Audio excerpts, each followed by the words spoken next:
কিছুদিনের মধ্যে আবার একটা নতুন জায়গায় গিয়ে বেশ কিছুদিনের জন্য থাকতে হবে। তারই প্রস্তুতি শুরু হয়ে গেল। Hey everyone, welcome to another short video. So এখন আমরা এসেছি ডিমার্টে।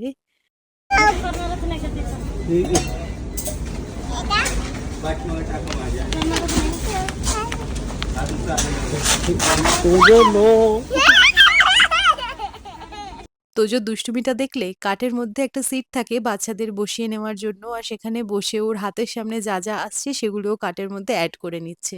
সো কিছুদিন আমাদের যেতে হবে হায়দ্রাবাদ সৌরভের অফিসের জন্যই। আর সেই কারণে এসেছি ডিমার্টে। কিছু গ্রোসারি আইটেম নিয়ে নিলাম। মেইনলি চালটা একটু বেশি করে নিয়ে নিয়েছি। বাড়িরও কয়েকটা জিনিস শেষ হয়ে গেছিল, সেগুলো নিয়ে ফেরার পথে একটুখানি গ্রেপস নিয়ে নিলাম। বাড়ি ফিরে আজকে পুরো রান্না ছিল। আর আগে থেকে ভেবেই রেখেছিলাম যে আজকে রাজমা বানাবো। রাজমা খেতে যে আমরা খুব একটা ভালোবাসি সেরকমটা নয়। বাট হ্যাঁ, কখনো ভালো লাগে। মেইনলি আমরা ভাত দিয়েই কিন্তু রাজমা খাই। কারণ তোমরা জানো রাজমা চাওল কিন্তু খুব পপুলার একটা ডিশ। তো আমি একেবারে প্রেশার কুকারে রাজমাটা বানিয়ে নিয়েছি। রাজমা মসালা দিয়ে বানিয়েছিলাম। খেতে কিন্তু খারাপ লাগেনি।